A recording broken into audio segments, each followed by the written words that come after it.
26. Trade. The case for fair trade. Peter Navarro. For decades the world has struggled with a shifting maze of punitive tariffs, export subsidies, quotas, dollar-locked currencies, and the like. Many of these import-inhibiting and export-encouraging devices have long been employed by major exporting countries trying to amass ever larger trade surpluses. Warren Buffett, CEO, Berkshire Hathaway. 1. The Chinese government is implementing a comprehensive, long-term industrial strategy to ensure its global dominance. Beijing's ultimate goal is for domestic companies to replace foreign companies as designers and manufacturers of key technology and products first at home, then abroad. U.S. China Economic and Security Review Commission. 2. The United States of America is the world's dominant superpower and remains the world's arsenal of democracy. To maintain that global positioning, and thereby best protect the homeland and our own democratic institutions, it is critical that the United States strengthen its manufacturing and defense industrial base at the same time that it increases the reliability and resilience of its globally dispersed 766 mandate for leadership, the conservative promise supply chains. That will necessarily require the onshoring of a significant portion of production currently offshored by American multinational corporations. Trade policy can and must play an essential role in an American manufacturing and defense industrial base renaissance. However, several major challenges in the international trading environment are pushing America in the opposite direction. The first challenge is rooted in MFN, the most favored nation rule of the World Trade Organization, WTO. According to the MFN rule, WTO members must apply the lowest tariffs that they apply to the products of any one country to the products of every other country. 3. However, WTO members can charge higher tariffs if they apply these non-reciprocal tariffs to all countries. The practical result has been the systematic exploitation of American farmers, ranchers, manufacturers, and workers through higher tariffs institutionalized by MFN. In turn, this unfair and non-reciprocal trade has resulted in chronic U.S. trade deficits with much of the rest of the world. This systemic trade imbalance serves as a brake and bridle on both GDP growth and real wages in the American economy while encumbering the U.S. with significant foreign debt. The second challenge is part of the broader existential threat posed by the Chinese Communist Party (CCP) in its quest for global dominance. That challenge is rooted in the CCP's continued economic aggression, which begins with mercantilist and protectionist trade policy tools such as tariffs, non-tariff barriers, dumping, counterfeiting and piracy, and currency manipulation. However, Communist China's economic aggression also extends to an intricate set of industrial policies and technology transfer forcing policies that have dramatically skewed the international trading arena. Both the unfair, unbalanced, and non-reciprocal trade institutionalized by the WTO and Communist China's economic aggression are weakening America's manufacturing and defense industrial base even as the fragility of globally dispersed supply chains has been brought into sharp relief by the COVID-19 pandemic with its associated lockdowns and other disruptions and by the Russian invasion of Ukraine. Russian revanchism, in particular, has demonstrated once again how bad actors on the world stage can use trade policy, for example, export restraints on natural gas, as a weapon of war. Laying the trade deficit predicate. The great football coach Bill Parcells once said, "You are what your record says you are." America's record on trade, specifically Americans' chronic and ever-expanding trade deficit, says that America is the globe's biggest trade loser and a victim of unfair, unbalanced, and non-reciprocal trade. During the first year of the Biden administration, the overall U.S. trade deficit, including goods and services, soared by 29%, from $654 billion in 2020 to $845 billion in 2021. For over the same time period, imports of consumer goods. Chart inserted titled America's Trade Deficit in Goods and Services with Major Trading Partners Capital Goods, and the category of foods, feeds, and beverages were the highest on record. And imports of industrial supplies and materials were the highest since 2014. As for the U.S. trade deficit in goods, which primarily measures manufacturing output, Table 1 catalogs that deficit for the top 13 countries plus the European Union, EU in fiscal year FY 2022. Note that the trade deficit in goods with Communist China is by far the largest. It accounts for fully one-third of that deficit and is more than twice the size of the deficit with the EU. These trade deficit statistics implicitly measure the large amounts of America's manufacturing and defense industrial base and supply chains that have been offshored to foreign lands. Such offshoring not only suppresses the real wages of American blue-collar workers and denies millions of Americans the opportunity to climb up the rungs of the ladder to the middle class, but also raises the specter of a manufacturing and defense industrial base that, unlike our experience in World Wars I and II, will not be able to provide the weapons and materiel that would be needed should America enter another major world war or seek to assist a major ally like Europe, Japan, or Taiwan. It is wise to recall Stalin's admonition that quantity source, Exhibit 14, U.S. trade in goods by selected countries and areas. 2022, in press release, Monthly U.S. International Trade in Goods and Services, October, 2022, U.S. Department of Commerce, U.S. Census Bureau, December 6, 2022, https://www.census.gov/foreign-trade/press. Release FT900/FT900 2210 PDF, accessed March 21, 2023. Table 1 America's trade deficit in goods and services with major trading partners FY 2022 figures for selected areas, in billions of dollars Heritage.org Country deficit Communist China -338.1 European Union -192.6 Mexico -108.2 Vietnam 99.8 Canada -72.4 Japan -55.0 Ireland -54.6 Taiwan -41.1 Country deficit South Korea -35.6 Thailand -36.6 India -33.8 Malaysia -30.9 Switzerland -19.0 Indonesia -21.1 Total -1138.0 768 Mandate for leadership. The conservative promise has a quality of its own. In World War II in particular, it was not just the brave soldiers, sailors, and pilots who beat the Nazis in Imperial Japan. It was America's factories, its arsenal of democracy, that overwhelmed the Axis forces. In the wake of the COVID-19 pandemic, almost certainly spawned in a CCP biological weapons lab in Wuhan, China, 5 global supply chains have been under significant pressures from lockdown policies, energy price shocks, and other disruptions, including labor market disruptions. At the height of the pandemic, the rising geopolitical risk associated with globalized supply chains was underscored when Communist China, which controls much of the world's pharmaceutical production and supply chains, threatened to plunge America into a mighty sea of coronavirus through pharmaceutical export controls. 6 If American politicians dared to investigate what happened at the Wuhan lab. Add all this up, and America's trade situation and massive trade imbalances pose not only a severe economic security threat, but also a national security threat. As President Donald Trump indicated in announcing his 2017 National Security Strategy, economic security is national security. 7 Challenge number 1, unfair and non-reciprocal trade institutionalized in WTO rules tonight. I am also asking you to pass the United States Reciprocal Trade Act, so that if another country places an unfair tariff on an American product, we can charge them the exact same tariff on the exact same product that they sell to us. President Donald J. Trump, 2019 State of the Union Address. 8 The World Trade Organization, with its 164 members, governs international trade rules. Under its most favored nation, MFN rule, each WTO member must apply the lowest tariffs it applies to the products of any one country to the products of every other WTO country. Importantly, nothing in the MFN rule requires a WTO member to provide equal, that is, reciprocal or mirror, tariff rates to its trading partners. Rather, under MFN, WTO members can charge systematically higher tariffs to other countries to the extent negotiated in their WTO tariff schedules, so long as they apply those same higher tariffs to all countries. As a poster child for the kind of non-reciprocal tariffs that American manufacturers often face, the MFN tariff for automobiles applied by the U.S. is only 2.5%.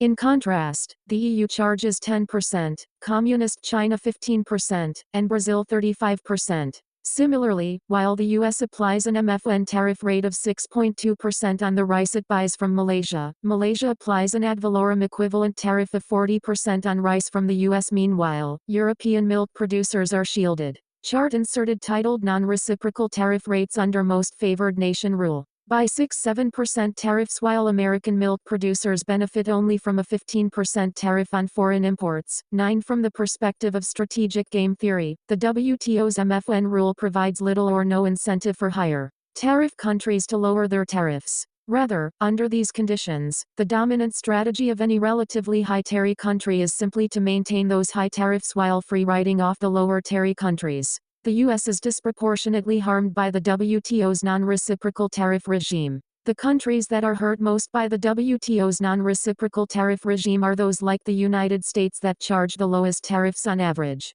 This point is illustrated in Table 2, which reports information on non-reciprocal tariffs that are applied under the MFN rule on product lines at the 6-digit level of the Harmonized Commodity Description and Coding System, HS6. 0.10 Table 2 presents results for a broad sample of 132 countries that account for more than 60% of total U.S. trade and 98% of U.S. trade that is not covered by free trade agreements, FTAs. Within this broad sample of 132 countries, U.S. exporters face higher tariffs in 467,015 different cases compared to 141,736 cases in which the U.S. charges higher non-reciprocal rates. In other words, U.S. exporters face higher tariffs more than 3 times as often as the U.S. applies higher tariffs. Moreover, when American exporters face higher tariffs, the non-reciprocal tariffs are typically much higher. As row 4 of Table 2 indicates, in the 467,015 cases in which foreign partners charge higher tariffs, the average rate applied by the foreign partners is 12.3 percentage points above the rate applied by the U.S. In contrast, note HS6, Harmonized Commodity Description and Coding System. Source: United Nations Conference on Trade and Development, Trade Analysis Information System, https, databankworldbank.org/source/UNCTAD% 5e Trade Analysis Information System, Trains, accessed March 21, 2023. Table 2 Non-reciprocal tariff rates under Most Favored Nation Rule Heritage.org 132 country sample Foreign partner applies higher tariff US applies higher tariff US and foreign partner apply same tariff number of HS6 product lines 467, 015 141. 736.87, 319% of HS6 product lines 67%, 20%, 13% tariff differential 12.3%, 8.7%, 0.0%, 770, mandate for leadership. The conservative promise in the 141,736 cases in which the U.S. charges the higher tariff. The average U.S. applied rate is only 8.7 percentage points higher than the average applied tariff of the foreign partner. Separately, Communist China levies higher tariffs on 10 products for every 1 Chinese product that is subject to a U.S. applied higher tariff. 11 India's ratio is even higher at 13-1. Further, both Communist China and India also feature significant non-tariff barriers. Collectively, these higher non-reciprocal tariffs in Communist China and India block American exporters from selling goods at competitive prices to more than 1/3 of the world's population. Trade deficit impacts of the U.S. Reciprocal Trade Act. Under current United States laws and regulations, an American president has limited ability to fight back against the higher MFN tariffs now being levied against American workers, farmers, ranchers, and manufacturers. Accordingly, behind the WTO's protective MFN shield, America's free-riding trading partners have little or no incentive to come to the bargaining table to negotiate lower tariffs.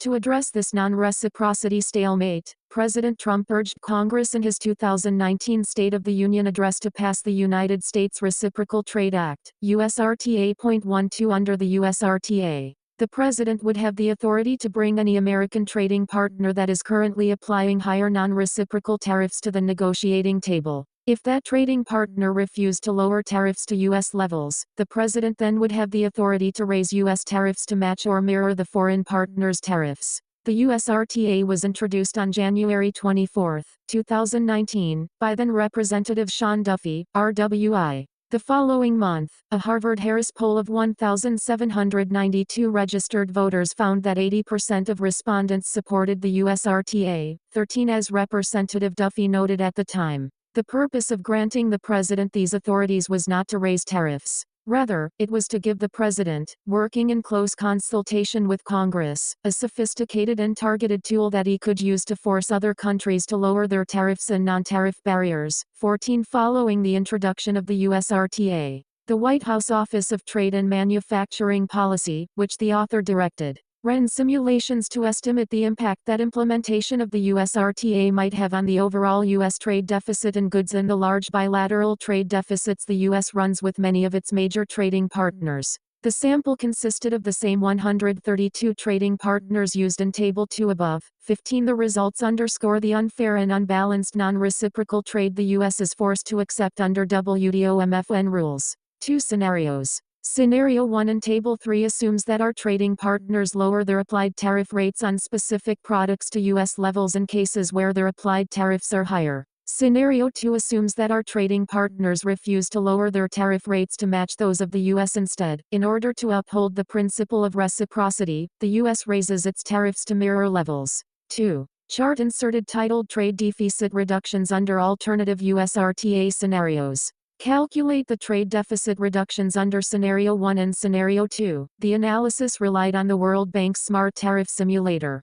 Table 3 provides the simulation results. In Scenario 1, if all 132 countries were to lower their higher non-reciprocal tariffs to U.S. levels, the overall U.S. trade deficit in goods would be reduced by $58.3 billion, or about 9.4% of that deficit. In contrast, in Scenario 2, if these countries were to refuse to reciprocate and the U.S. were to raise its tariffs to mirror those countries' levels, the reduction in the U.S. trade deficit would be slightly larger, an estimated $63.6 billion, or 10.2% of the deficit. This suggests that implementing the USRTA would help to create between 350,000 and 380,000 jobs. The slightly larger reduction in the trade deficit in Scenario 2 as a result of the U.S. raising its tariffs to mirror those of its partners, as opposed to foreign countries lowering their tariffs to U.S. levels, may seem surprising to those who are steeped in Ricardian dogma and the textbook lessons of free trade. However, this result speaks to the fact that so many of America's trading partners are applying significantly higher tariffs to thousands of American products. Estimated impacts on key U.S. bilateral trade deficits. If the USRTA were enacted, a president would likely have to prioritize which countries he should negotiate with first. One way to create such a priority list would be to choose those countries that have relatively large trade deficits with the U.S. and apply relatively high tariffs. This is illustrated in Figure 1, which maps bilateral trade deficits reduction in U.S. trade deficit with world metric Scenario 1. Partner countries match U.S. tariff rate Scenario 2. U.S. matches partner tariff rates in billions of dollars $58.30 $63.60 as percentage of 2018 deficit 9.4% 10.2%. Note, USRTA, U.S. Reciprocal Trade Act. Source, White House Office of Trade and Manufacturing Policy, the United States Reciprocal Trade Act, Estimated Job and Trade Deficit FX, May, 2029, page 18, https://www.wsj.com/public/resources/documents/RTA report PDF,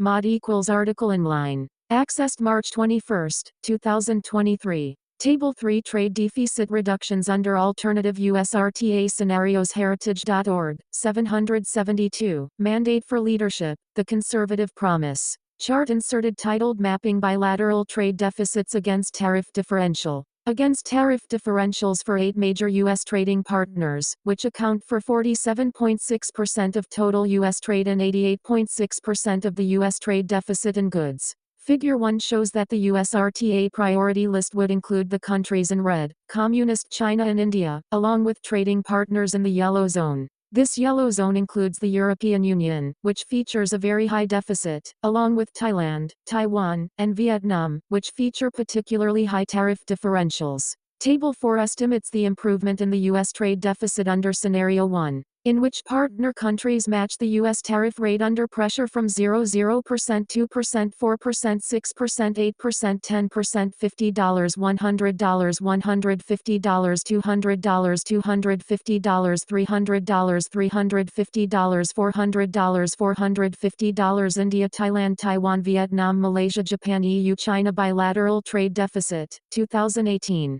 in billions of US dollars average most free nation differential, simple mean heritage.org source, White House Office of Trade and Manufacturing Policy, the United States Reciprocal Trade Act, estimated job and trade deficit effects, May, 2019. Page 20, https://www.wsj.com/public/resources/documents/RTA report.pdf, mod = article inline, accessed March 21, 2023. Figure 1 Mapping bilateral trade deficits against tariff differentials. Largest bilateral trade deficit and/or largest tariff differential. Second to largest bilateral trade deficit and/or second to largest bilateral tariff differential. Smallest bilateral trade deficit and/or smallest tariff differential. 773. Trade chart inserted titled Trade Deficit Reductions for Target Countries. The American President, and then under Scenario 2, in which the U.S. matches the tariffs of partners that refuse to lower their tariffs. Columns 2 and 4 in Table 4, when the US RTA is applied first to Communist China and then to the EU, show the largest absolute dollar reductions in bilateral trade deficits. This results in bilateral deficit reductions in Scenario 1 of $18.5 billion for China and $8.0 billion for the EU. In Scenario 2, the impacts for Communist China and the EU are substantially larger, $70.6 billion and $25.3 billion, respectively. Note further that the largest relative dollar reductions in percent terms come from applying the US RTA first to India and then to Taiwan and Vietnam. For example, if India were to reduce its tariffs to US levels, as in Scenario 1, this would reduce the bilateral trade deficit with India by 24%. If the US raised its tariffs to mirror India's levels, the result would be a far more dramatic 88%. Scenario 1, partner countries match US tariff rates. Scenario 2. U.S. matches partner tariff rates. Country projected change in bilateral trade balance, $billions bilateral deficit reduction as share of 2018 bilateral deficit projected change in bilateral trade balance, $billions. Bilateral deficit reduction as share of 2018 bilateral deficit. India 5.024%, 18.788%, Taiwan 1.06%, 9.259%, Vietnam 0.72%, 17.244%, Thailand 3.217%, 6.434%, Communist China 18.54%, 70.617%, European Union 8.05%, 25.315%, total 35.44%, 45.65%. Source, White House Office of Trade and Manufacturing Policy, the United States Reciprocal Trade Act, estimated job and trade deficit FX, May, 2029, page 21, https:// www.wsj.com Public Resources Documents RTA Report PDF, mod = article inline, accessed March 21, 2023. Table 4 Trade Deficit Reductions for Target Countries Heritage.org, 774, Mandate for Leadership, The Conservative Promise. Chart inserted titled Communist China's Categories of Economic Aggression, page 1 of 8. Mandate for Leadership, The Conservative Promise Reduction in the U.S. Bilateral Trade Deficit with India. Similarly, if Taiwan were to reduce its tariffs to U.S. levels, the size of the U.S. bilateral trade deficit with Taiwan would fall by 6%. If the U.S. imposed a mirror tariff, its bilateral trade deficit with Taiwan would fall by 59%. These results again underscore the high degree of unfair, unbalanced, and non-reciprocal trade that currently exists between the U.S. and much of the rest of the world, which penalizes American farmers, ranchers, manufacturers, and workers because of the WTO-MFN conundrum. These simulations also demonstrate that implementation of the US RTA most likely would substantially reduce the US trade deficit while creating hundreds of thousands of new jobs. These benefits notwithstanding, however, the U.S. would still face a substantial overall trade deficit and substantial bilateral trade deficits with many of its major trading partners. Why might this be so? Because under WTO rules, America still faces numerous non-reciprocal non-tariff barriers around the world. For example, one of America's largest trading partners, Japan, runs a significant bilateral trade surplus in goods with the U.S., more than $70 billion a year. While Japan has relatively low tariffs, it ranks high on the non-tariff barrier scale. In such cases, which are numerous, passage of the USRTA would likely also be very helpful in reducing non-tariff barriers. This is because under the powers provided by the USRTA, if a foreign country imposes significantly higher non-tariff barriers, then the president has the authority to negotiate and seek to enter into an agreement that commits the country to eliminate its non-tariff barriers. 16. If the country refuses to come to the negotiating table and lower its non-tariff barriers, the president has the authority to levy reciprocal duties to offset or mirror those barriers. In summary, passage of the USRTA would go a long way toward leveling the playing field for American farmers, ranchers, manufacturers, and workers who are now forced to compete in an intrinsically unfair, unbalanced, and non-reciprocal WTO-MFN system. Nor is the USRTA necessarily the only possible legislative way to address this issue. In 2017, then House Speaker Paul Ryan, RWI, and then House Ways and Means Committee Chairman Kevin Brady, RTX, proposed a border adjustment tax. The proposed border adjustment would have eliminated the ability of corporations to deduct the cost of imports while eliminating the tax on income attributable to exports. This border adjustment tax would have shifted the U.S. corporate income tax from an origin-based tax applying to the production of goods and services in the United States to a destination-based tax applying to the consumption of goods and services in the U.S. This tax, strongly opposed by American multinational corporations and big box retailers, not only would have leveled the playing field with respect to WTO rules, but also would have provided an innovative alternative to the application of 783 trade tariffs. 17. A conservative administration might do well to look at such a tax as part of its trade agenda.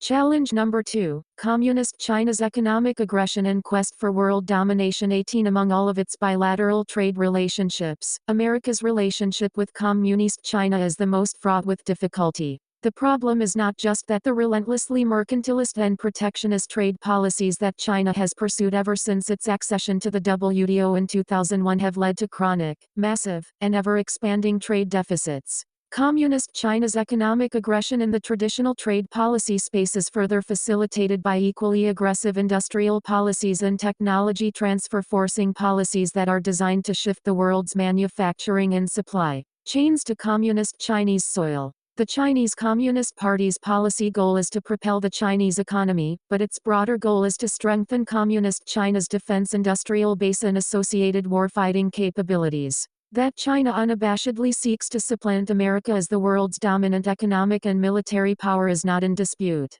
Rather, it is a prominent feature of Communist Chinese dictator Xi Jinping's rhetoric. She has promised that the deed will be done by 2049, the 100-year anniversary of the communist takeover of the mainland. 19. In light of Communist China's broader geopolitical and military agenda, the American president who takes office in January 2025 must view the U.S.-China trade relationship and associated policy reforms within the context of the broader existential threat posed by Communist China. The question is whether that next president should seek to decouple economically and financially from Communist China as America's first best response to China's unrelenting aggression or continue efforts to negotiate with an authoritarian country and brutal dictatorship with a well-established reputation for failing to abide by any agreements it enters. Institutionalized aggression. Table 5 depicts more than 50 types of policy aggression institutionalized by the CCP across 6 different categories of such aggression. Viewed as whole, the extent of Communist China's aggression is breathtaking. At the trade policy level, Communist China relies heavily on a wide range of mercantilist and protectionist tools to protect its own markets and unfairly exploit foreign markets. These instruments of Communist Chinese trade aggression include high tariffs and non-tariff barriers, currency manipulation, a heavy reliance on sweatshop labor and pollution havens, the dumping of unfairly subsidized exports, and widespread counterfeiting and piracy. Communist China is the world's largest source of counterfeit and pirated products. In addition, Communist Chinese enterprises benefit from preferential policies that have burdened world markets with subsidized overcapacity. The resultant glut, 784, mandate for leadership. The conservative promise of Communist Chinese exports in turn depresses world prices and pushes foreign rivals out of the global market. Steel is a major example. 20 industrial policy tools that further reinforce Communist China's mercantilist and Protectionist trade policies include numerous direct and indirect subsidies to boost exports and the consolidation of heavily subsidized state-owned enterprises into national champions that can compete with foreign companies in both domestic and global markets. Communist China also uses a predatory debt trap model of economic development aid that proffers substantial financing to developing countries in exchange for their willingness to mortgage their natural resources and allow Communist China access to their markets. The practical effect of this debt trap model is to give Communist China a competitive edge internationally that stems from its preferential access to relatively lower cost commodities needed in the manufacturing process. These commodities range from bauxite, copper, and nickel to rarer commodities such as beryllium, titanium, and rare earth minerals. As a complement to this debt trap gambit and to exploit its commanding share of a wide range of critical raw materials that are essential to the global supply chain and production of high technology and high value-added products, Communist China strategically uses protectionist export restraints, including export quotas and export duties. These export restraints thereby restrict access to raw materials such as rare earth, tungsten, and molybdenum that are essential in the high technology production space. The result is to drive up world prices and thereby put pressure on American and other foreign downstream producers to move their operations, technologies, and jobs to Communist China. American industries that have been affected by Communist China's export restraints range from steel, chemicals, and electric cars to wind turbines, lasers, semiconductors, and refrigerants. Technology forcing policies. Table 6, extracted from the White House Office of Trade and Manufacturing Policies Report on Communist China's Economic Aggression. 21 provides a summary of the various policies the Chinese Communist Party uses to force the transfer of the West's technologies to Communist Chinese soil.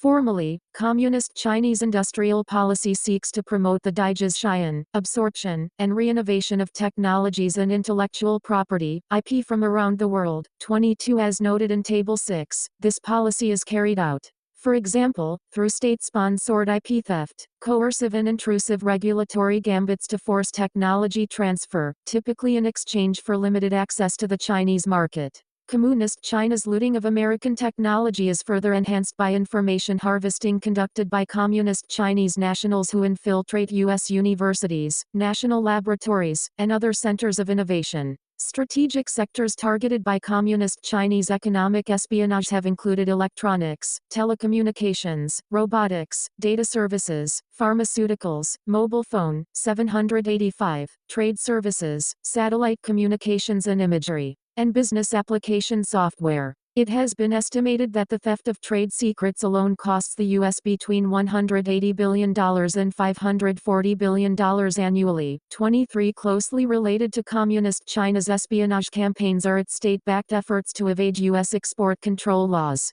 These laws are designed to prevent the export of sensitive technologies with military applications. 24 However, a significant problem facing agencies like the Departments of Commerce, Defense, and State is the growth of dual-use technologies, which have both military and civilian utility. For example, airplane engine technologies have an obvious commercial application. When acquired by a strategic economic and military competitor like Communist China, however, such commercial items can quickly wind up propelling the aircraft of the People's Liberation Army. As an example of Communist China's coercive and intrusive regulatory gambits to force the transfer of foreign technologies and IP to Chinese competitors, foreign companies often must enter into joint ventures or partnerships with minority stakes in exchange for access to the Chinese market. Once a U.S. or foreign company is coerced into entering a joint venture with a Chinese partner, the door is open to the transfer of technology and IP. Similarly, a relentlessly coercive Communist China has forced American patent and technology holders to accept below-market royalty rates and licensing and other forms of below-market compensation for their technologies, and the American government has done little or nothing about it. Information harvesting. Every year, more than 300,000 Communist Chinese nationals attend U.S. universities or are hired at U.S. national laboratories, innovation centers, incubators, and think tanks. To put this in perspective, according to the Chinese Ministry of Education, only 20,000 American nationals were studying abroad at Chinese universities on the mainland in 2018. 25 These Chinese nationals, often members or the sons and daughters of members of the Chinese Communist Party, now account for approximately one-third of foreign university and college students in the United States and about 25% of graduate students specializing in science, technology, engineering, or math. STEM.26 as a Defense Innovation Unit Experimental (DIX) report has warned. Academia is an opportune environment for learning about science and technology since the cultural values of U.S. educational institutions reflect an open and free exchange of ideas. As a result, Chinese science and engineering students frequently master technologies that later become critical to key military systems, amounting over time to unintentional violations of U.S. export control laws. 27 state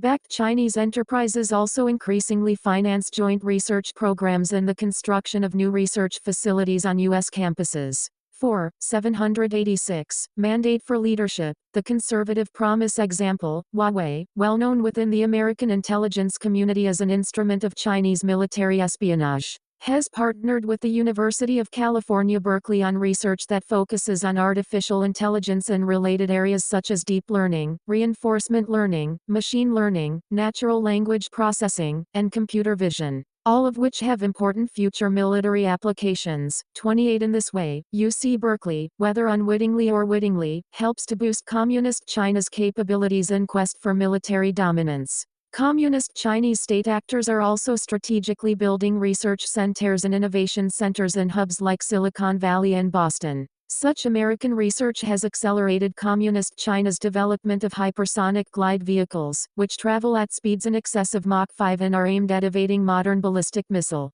defense systems while they deliver their nuclear weapons. Technology-seeking, state-financed foreign direct investment, FDI. If American entrepreneurs build it, Communist Chinese investors will come. And come they have in droves. In the words of the United States Trade Representative, the Chinese government directs and unfairly facilitates the systematic investment in, and acquisition of, U.S. companies and assets by Chinese companies, to obtain cutting-edge technologies and intellectual property and generate large-scale technology transfer in industries deemed important by state industrial plans. 29. Communist Chinese buyers have included most prominently state-owned enterprises, private Chinese companies with interlocking ties to the Communist Chinese state, and state-backed sovereign wealth funds. These agents of the Communist Chinese government push their foreign direct investment through vehicles that include mergers and acquisitions, seed and venture capital financing, and greenfield investing, particularly in strategically targeted high-technology industries.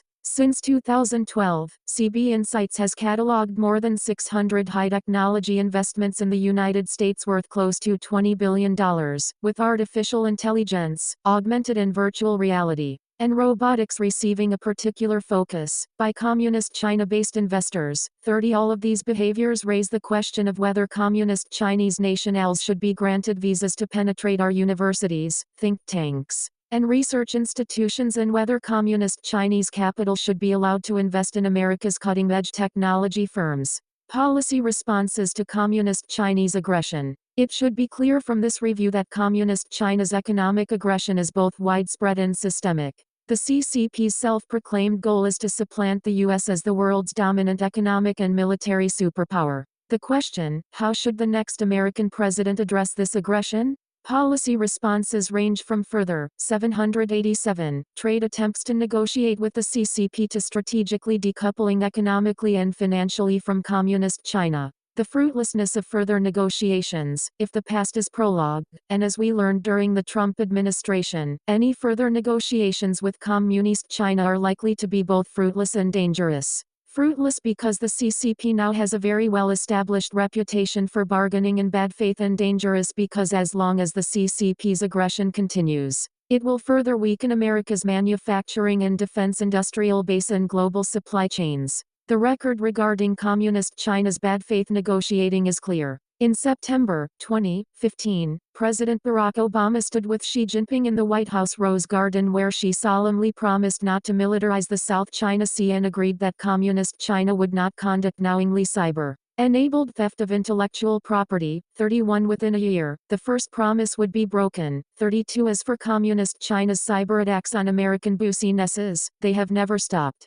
Upon taking office in 2017, President Trump put on hold his 2016 campaign promise to put high tariffs on Chinese products immediately. Instead, as a gesture of good faith, he sought to negotiate a comprehensive trade agreement with China that would have addressed many of the issues raised in this discussion. By the middle of 2018, it was clear that the CCP had no intention of bargaining in good faith. As a result, on June 15, President Trump began to impose a series of tariffs 33 on Chinese products that would eventually rise to cover more than $500 billion of Chinese imports. These tariffs would lead Communist China's lead negotiator, Vice Premier Liu He, to agree tentatively in April of 2019 to what would have been the most comprehensive trade deal in global history, 34 on May 3, 2019. However, Liu would renege on that 150-page deal and seek its drastic retrading. 35 Finally, on January 15, 2020, the U.S. and Communist China signed a Phase 1 deal that was a pale shadow of the original deal. 36 This so-called skinny deal,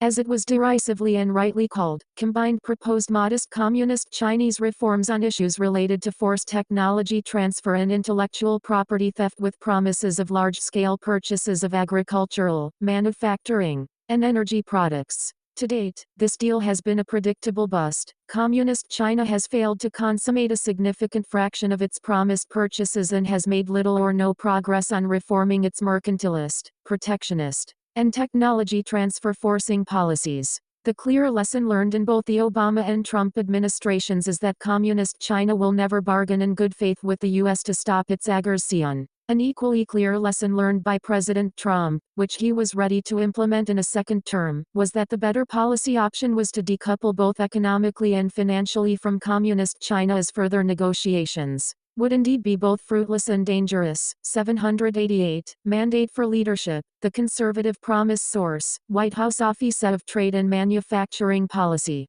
How China's economic aggression threatens the technologies and intellectual property of the United States and the world. June 2018. https://Trump White House archives.gov/WP content upload 2018/06 Final China Technology Report June 18, 2018 PDF accessed March 21, 2023. Table 6 Vectors of Communist China's Economic Aggression in the Technology and IP Space Heritage.org 1. Physical theft and cyber-enabled theft of technologies and IP. Physical theft of technologies and IP through economic espionage, cyber-enabled espionage and theft, evasion of U.S. export control laws, counterfeiting and piracy, reverse engineering 2. Coercive and intrusive regulatory gambits, foreign ownership restrictions, adverse administrative approvals and licensing requirements, discriminatory patent and other IP rights restrictions, security reviews, forced technology and IP transfers,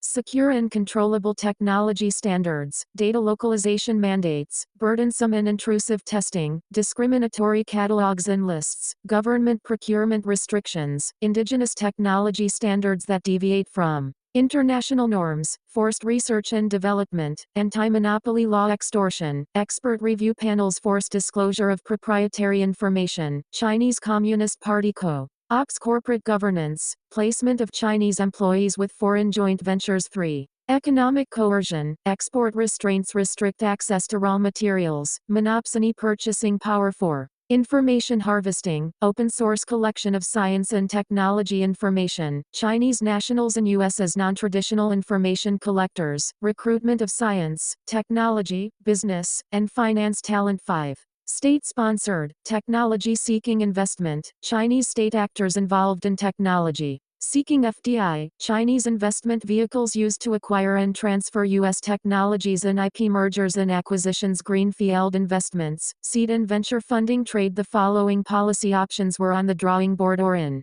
discussion as preparations for a potential Trump second term were being made. These options span the spectrum from purely trade-related, like increasing tariffs, to cutting off Communist China's access to American financial markets, research institutions, and consumers. The next American president should strongly consider adopting all of them as a package. Strategically expand tariffs to all Chinese products and increase tariff rates to levels that will block out made in China products. and execute this strategy in a manner and at a pace that will not expose the U.S. to lack of access to essential products like key pharmaceuticals. L provides significant financial and tax incentives to American companies that are seeking to onshore production from Communist China to U.S. soil. L stop Communist China's abuse of the so-called de minimis exemption, which allows it to evade the tariffs for products valued at less than $800. L prohibit Communist Chinese state-owned enterprises from bidding on U.S. government procurement contracts, for example, contracts for subway and other transportation systems. L prohibit the use of Communist Chinese-made drones in American airspace. L ban all Chinese social media apps such as TikTok and WeChat, which pose significant national security risks and expose American consumers to data and identity theft. L prohibit all Communist Chinese investment in high technology industries. L prohibit U.S. pension funds from investing in Communist Chinese stocks. L delist any Communist Chinese stocks that do not meet Public Company Accounting Oversight Board standards or, alternatively, close off the Chinese A-shares stock market to U.S. investment and deregister U.S. sanctioned Communist Chinese companies. L prohibit the use of Hong Kong clearinghouses as transit points for American capital investing in the Chinese mainland. L prohibit the inclusion of Chinese sovereign bonds in U.S. investors' portfolios. 790. Mandate for leadership. The conservative promise. L systematically reduce and eventually eliminate any U.S. dependence on Communist Chinese supply chains that may be used to threaten national security, such as medicines, silicon chips, rare earth minerals, computer motherboards, flat-screen displays, and military components. L sanction any companies, including American companies like Apple, that facilitate Communist China's use of its Great Firewall surveillance and censorship capabilities. L order the Department of Homeland Security, DHS, and Department of Justice to contract with U.S.-owned and U.S.-operated artificial intelligence companies that are capable of detecting, identifying, and disrupting both the domestic groups and CCP influencers' social media operations and funding streams using public information as a rapidly available offensive measure. L reinvigorate and expand the DHS crackdown on the CCP's use of vesselers, including third-party sellers, and the shippers and operators of major warehouses such as Amazon, eBay, and Alibaba to flood U.S. markets with counterfeit and pirated goods. L compel the closure of all Confucius institutes in the U.S., which serve as propaganda arms of the CCP. L significantly reduce or eliminate the issuance of visas to Chinese students or researchers to prevent espionage and information harvesting. L hold the CCP accountable for the COVID-19 virus, which almost certainly originated as a genetically engineered virus from the Wuhan Institute of Virology,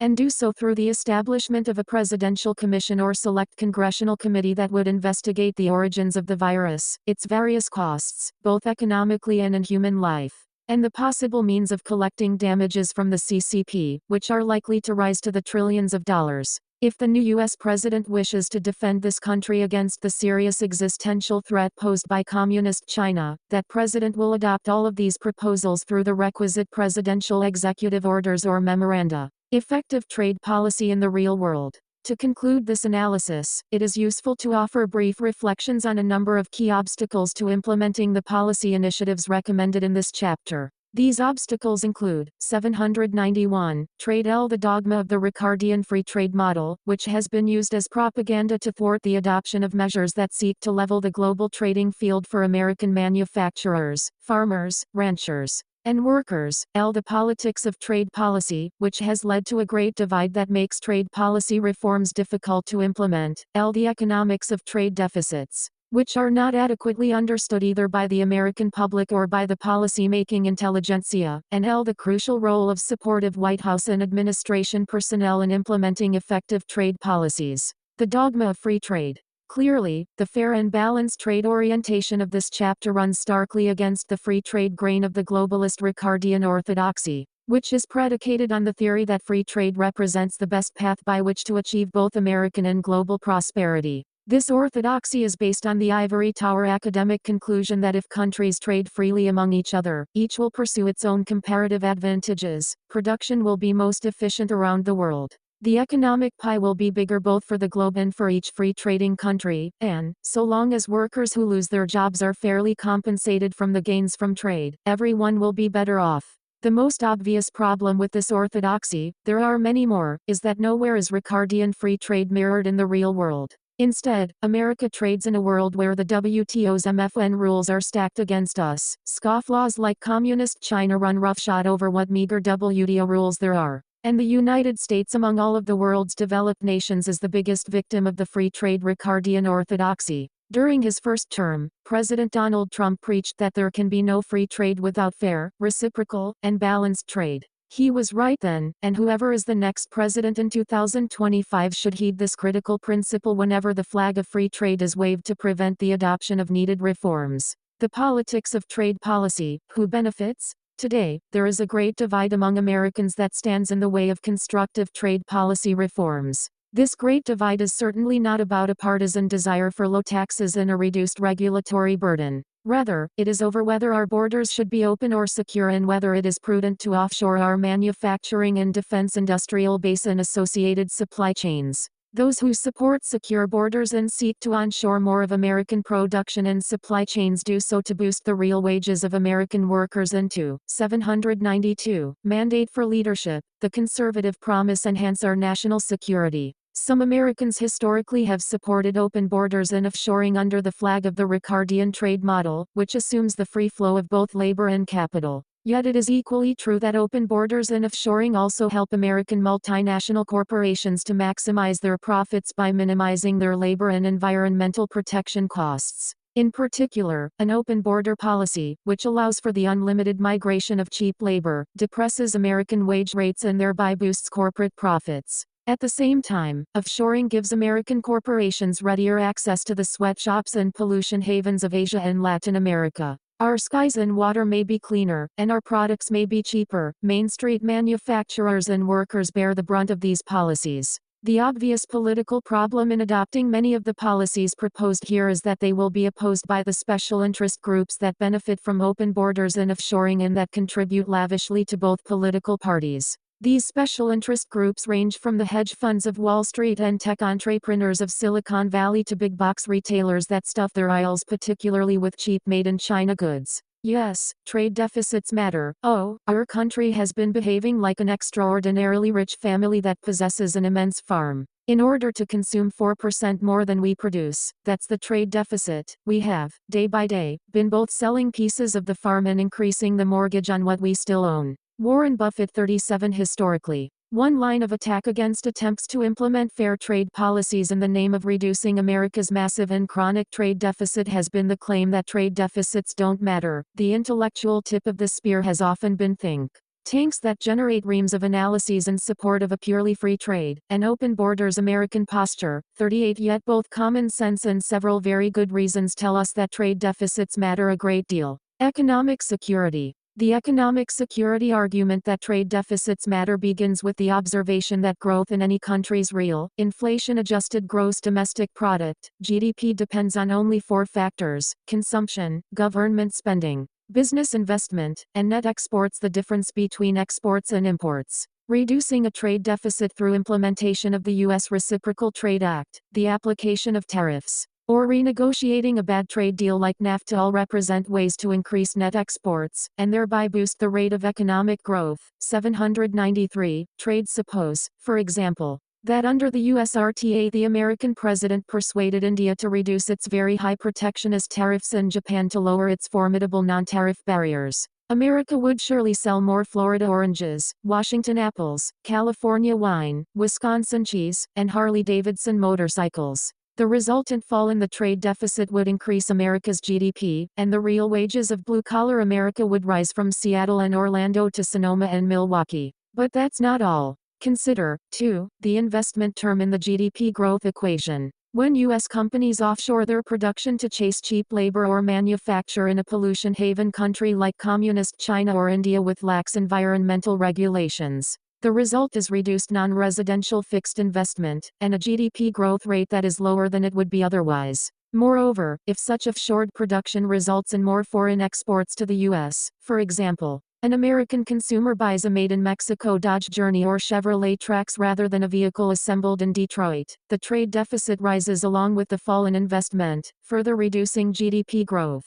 National security. The national security argument that trade deficits matter begins with America's national income accounting double-entry system and this accounting identity. Any deficit in the current account caused by imbalanced trade must be offset by a surplus in the capital account, meaning foreign investment in the U.S. in the short term. This balance of payments equilibrium may indeed not matter as foreigners return our trade deficit dollars to American shores by seemingly benignly investing in U.S. government bonds and stocks. Of course, this infusion of foreign capital lowers American mortgage rates and keeps the stock market bullishly capitalized, which appears to be all to the good. Over time, however, running large and persistent trade deficits leads to a massive transfer of American wealth offshore into foreign hands. This wealth transfer happens as foreigners use their export dollars to buy American real estate, companies, and financial assets like the aforementioned stocks and government bonds. The American investor Warren Buffett has referred to such wealth transfers offshore as conquest by purchase to Buffett.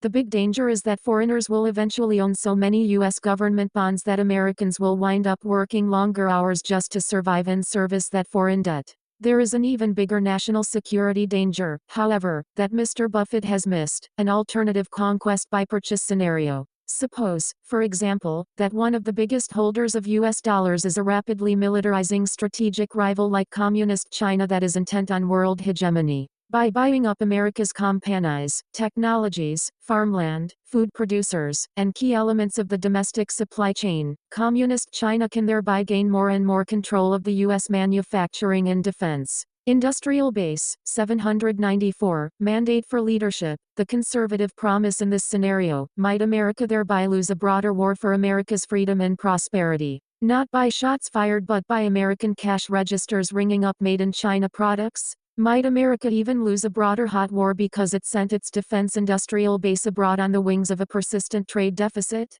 It follows that for both economic and national security reasons, trade deficits do indeed matter. It is therefore of critical importance that we bring America's global trade back into balance through free, fair, balanced, and reciprocal trade, and that we do so through the kind of policy initiatives and reforms recommended in this chapter. Personnel is trade policy. Having a clear set of trade and industrial policies to achieve one's economic and national security goals, while essential, is not enough.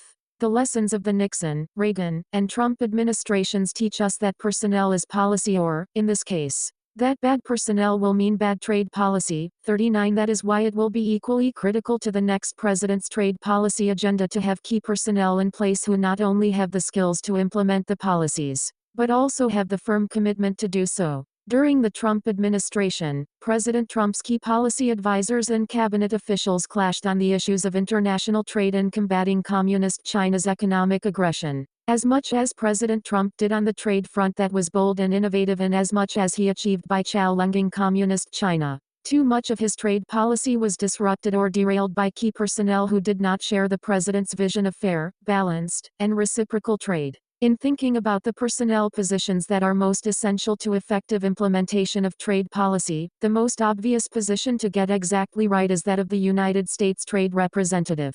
The USTR is at least putatively the top official on trade policy, and it is critical that this position be filled wisely. Historically, during Republican administrations, the USTR has been a free trader who rarely challenged the protectionist and mercantilist policies of America's trading partners and typically would seek to expand global trade. The Trump administration broke this globalist Republican tradition by appointing as USTR Attorney Robert E. Lighthizer, who not only had a keen understanding of the various legal levers a president can use to advance trade policy, but also was committed to the president's fair, balanced, and reciprocal trade agenda. The next administration should make every effort to find someone with that understanding and that commitment to fill this position. Less obvious, but almost as important, is the need to fill the position of Undersecretary of Commerce for International Trade wisely. One of the most important functions of the International Trade Administration, which is an agency in the Department of Commerce, is to impose anti-dumping and countervailing duties. 795. Trade against trade cheaters who dump products below cost into American markets or unfairly subsidize their exports.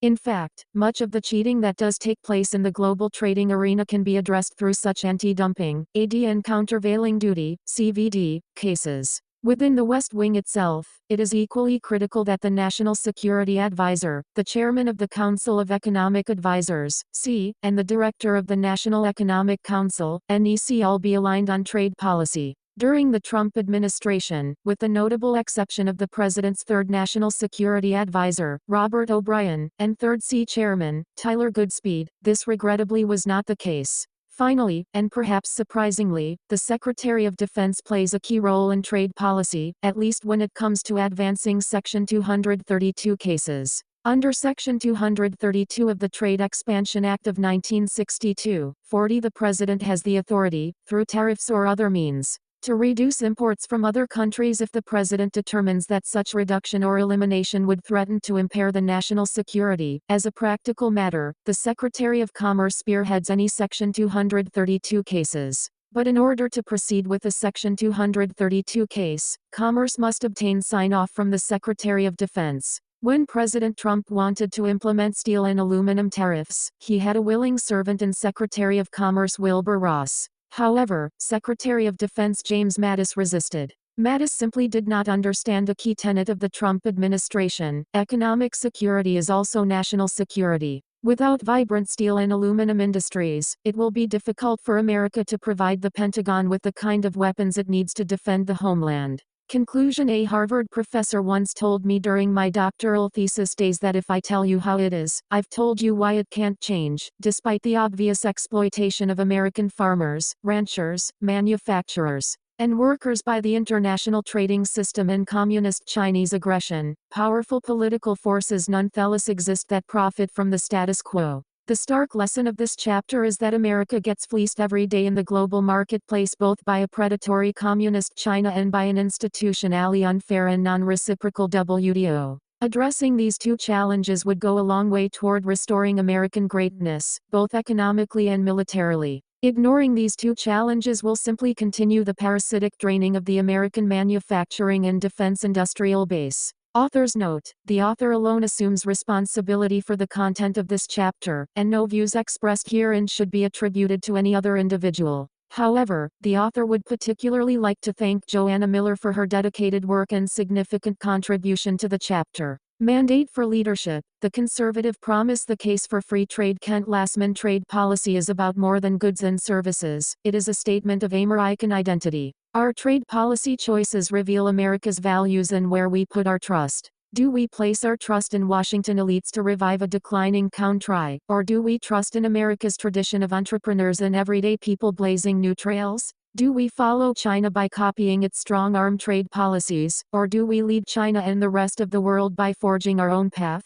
Our trade policy decisions will tell you what we Americans really think of ourselves. A conservative vision for trade. The policy recommendations in this chapter reflect a belief in the strength of America's founding institutions, its economy, and its people. They are based on data showing decades of American progress with all that this implies. They also reflect a realistic understanding of the fact that trade policy has limited capabilities and is vulnerable to mission creep and regulatory capture.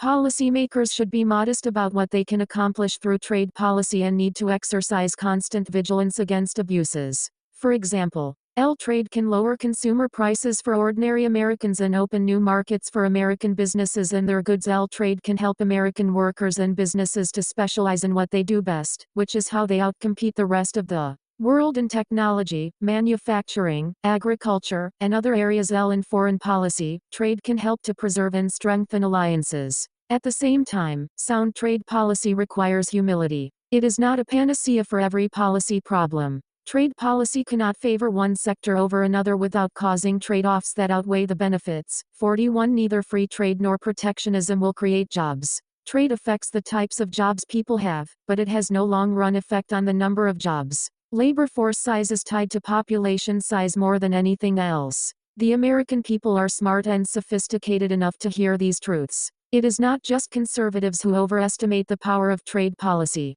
Recent progressive attempts to use trade policy to advance whole-of-government initiatives on climate, equity, and other issues will fail for the same reason that a hammer cannot turn a screw. It is the wrong tool for the job. Conservatives should be similarly skeptical of recent attempts on the right to use progressive trade policy to punish political opponents, remake manufacturing, or accomplish other objectives. 797. Trade for which it is not suited. The next administration needs to end the mission creep that has all but taken over trade policy in recent years. Trade policy works best when it sticks to trade and treats separate issues separately. Trade agreements since the North American Free Trade Agreement, NAFTA, have been increasingly burdened by trade-unrelated provisions involving labor, environmental, intellectual property, and other regulations. Where these were a side agreement to NAFTA in the 1990s, they were integrated into the main text of the United States-Mexico-Canada Agreement, USMCA, in 2019. The Indo-Pacific Economic Framework for Prosperity, IPEF,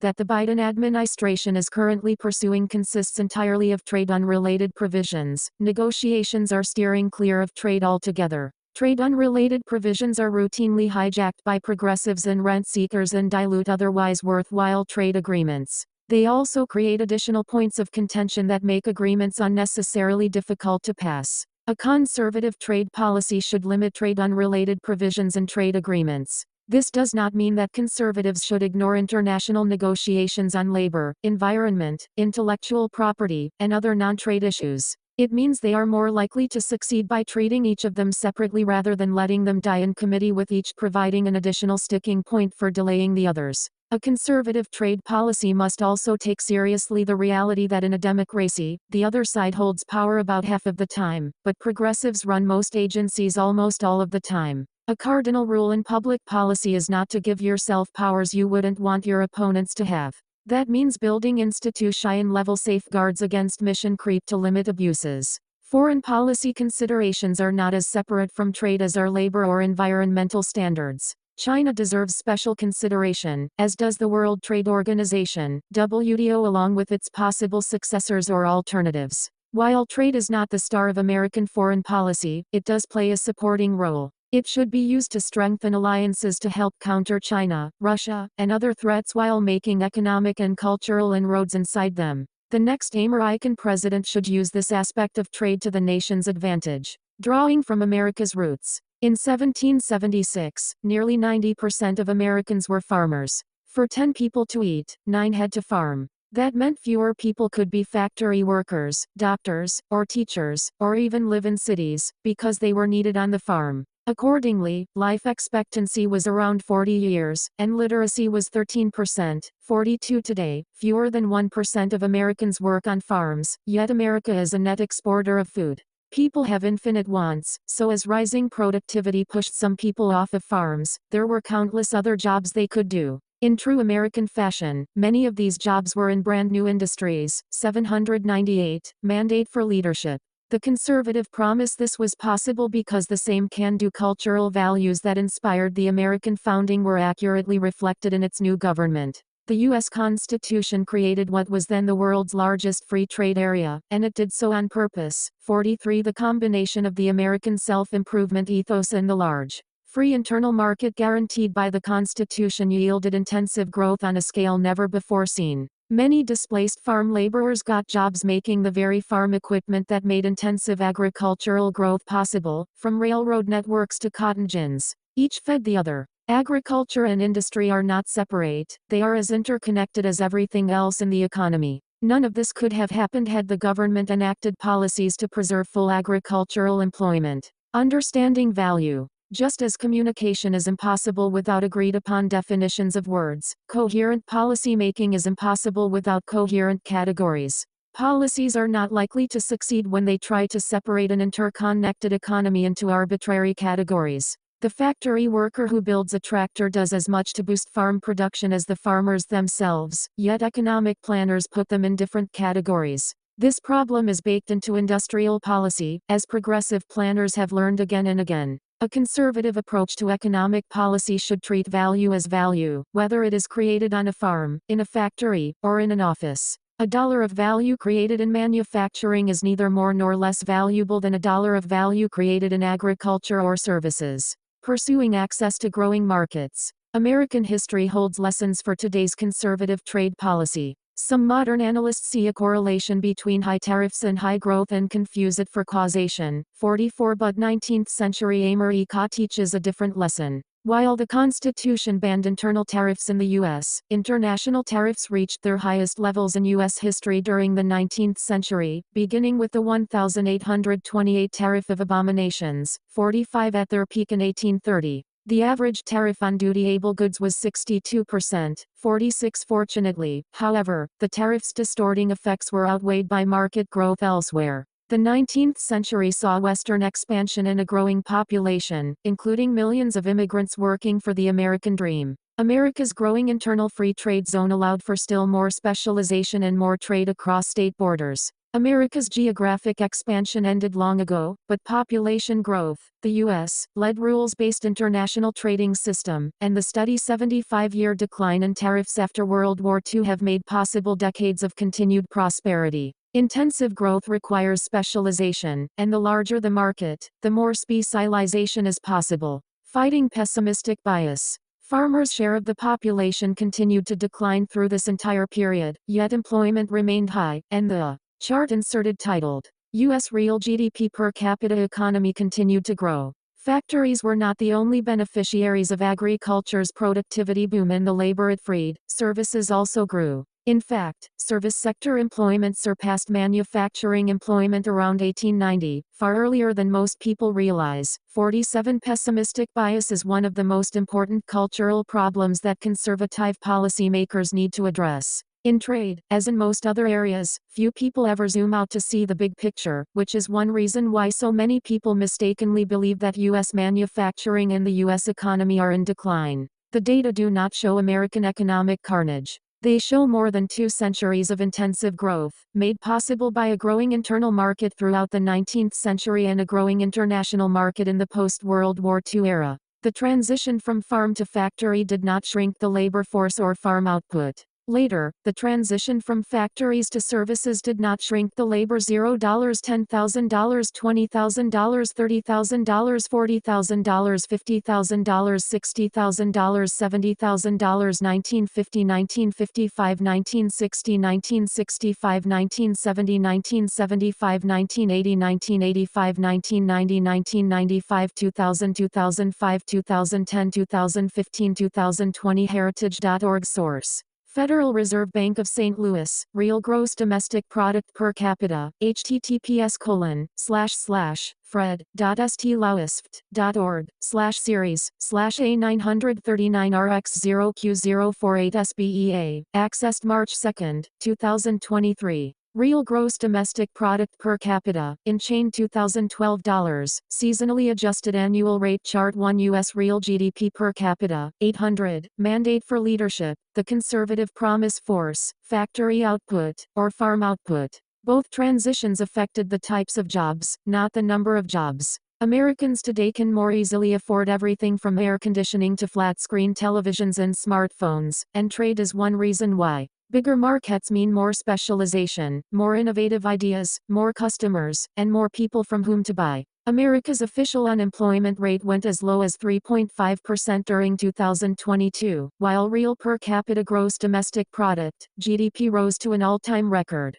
Clearly, people who wanted to work were able to find work that paid well even as manufacturing jobs grew more slowly than service jobs. Implementing the conservative vision will be crucial for the next conservative administration, but nuts and bolts policies are also important. Making the conservative vision for trade a reality will require several actions, some of which may prove to be more difficult to achieve than others. Specifically, implement tariff relief to help counteract inflation by reducing prices for affected goods as well as to strengthen supply chains and boost manufacturing. End Section 232, 201, and 301 tariffs. Work with Congress to pass legislation repealing those provisions so future presidents cannot abuse them. Resist calls for more spending on trade adjustment assistance, which is often hijacked for progressive ends. Technology and changing tastes displace 6 times as many workers as does trade, yet those workers get no such special treatment. Displaced workers should receive the same benefits regardless of the reason. Remove never needed supply chain restrictions, which give families fewer places to which they can turn.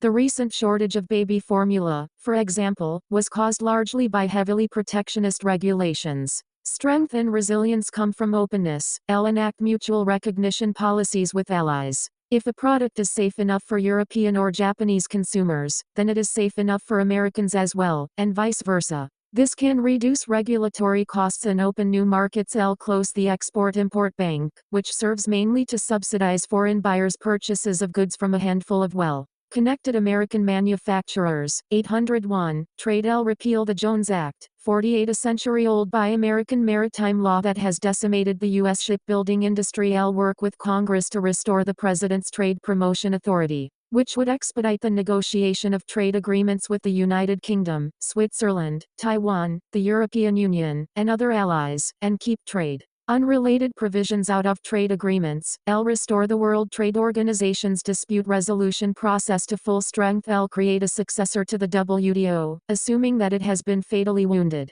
that is open only to liberal democracies. This would prevent authoritarian countries like China from abusing the organization for their own ends. L. Adopt a multi-pronged China strategy to convince the Chinese government to reform its illiberal human rights and trade policies. L. Rejoin the Trans-Pacific Partnership, TPP, whose 11 members are developing institutional trade norms in an important geopolitical region without U.S. input or involvement. L. Reorient the proposed Indo-Pacific Economic Framework for Prosperity to focus only on trade issues, which it currently ignores in favor of progressive wish list policies. L. Strengthen diplomatic pressure, in concert with allies against Beijing's abuses. Encourage cultural and intellectual engagement with the Chinese people, remembering that blue jeans and rock and roll helped to win the Cold War. Tariff relief. When people try something repeatedly and it still doesn't work, they should stop doing it, especially when the consequences turn out to be just what conservative economists have long predicted they would be. 49. With tariffs. The proper reform is not only to get rid of the individual tariffs that have backfired, but also to build institutional safeguards against future abuse. We are 5 years into the biggest experiment with tariffs since the Great Depression, and the results are in. The new tariffs raise consumer prices for ordinary Americans by about $1.200 per household every year, 50, and benefit only a small number of special interests. Steel and aluminum tariffs, enacted on national security grounds, angered allies. Beijing made not a single substantive reform in. 802, mandate for leadership. The conservative promise responds to 4 rounds of tariffs plus an attempted Phase 1 agreement. The Biden administration has left the tariffs in place and is expanding them to pursue progressive policy goals. The first order of business for a new administration that is focused on American workers and consumers is to repeal all tariffs enacted under Section 232 of the Trade Expansion Act of 196,251 and Sections 201 and 301 of the Trade Act of 1974.52. The President can do this unilaterally, and Congress can do it through legislation. The second order of business requires Congress to pass legislation repealing Sections 232, 201, and 301. The U.S. Constitution places all taxing authority with Congress, 53, and none with the President. Congress used those provisions of law to delegate some of its taxing authority to the President because it was having trouble passing clean tariff legislation in the 1960s and 1970s. Unless and until this constitutional question about delegation is addressed, important reforms are available to the next Congress and the next President. Congress faced a problem of collective action in the 1960s and 1970s. As a whole, members generally wanted to lower tariffs, but few individual members were willing to remove tariffs that benefited special interests in their districts. Trade bills were invariably watered down through amendments and log rolling. The thinking was that the President, whose constituency is the entire nation, would be less prone to special interest pleading than members of Congress would be, so Congress delegated some of its tariff-making authority to the President in 1962 and 1974 trade legislation. Delegating tariff-making might have worked in the short run, but in the long run, it was both constitutionally dubious and ripe for abuse. That came to pass in 2018. The Section 232 steel and aluminum tariffs, invoked in 2018 against Canada, Europe, and other allies on national security grounds, raised car prices by an average of $250 per vehicle and gave America the world's highest steel prices. They also harmed the construction, canned food and beverage, and other metallurgical industries. While this may have benefited the steel industry itself, each steel job saved cost an average of $650,000 per year that had been taken from elsewhere in the economy. 54. That is no way to strengthen American manufacturing. The New York Federal Reserve estimated in 2019 that the Section 301 China tariffs cost the average household $831 per year, 55, a figure that has likely increased with inflation. The new tariffs have a clear record of failure, as conservative economists almost unanimously warned would be the case. Job number one for the next administration is to return to sensible trade policies and eliminate the destructive Trump-Biden tariffs. Strengthening American manufacturing. The decline of American manufacturing is a common political trope in both parties, typically invoked before a call for more government intervention. This narrative has several problems. One is that, 803, trade American manufacturing output is currently at an all-time high. The record was not set during World War II and not during the 1950s boom. Output did not peak when manufacturing employment peaked in 1979 or during the Reagan economic revival in the 1980s. It is actually higher now than it has ever been. American manufacturing is buoyant because each manufacturing worker's productivity is also at an all-time high. The key to prosperity is doing more with less. The next president should ignore special interests and populist ideologues who want government to do the opposite through industrial policy, trade protectionism, and other failed progressive policies.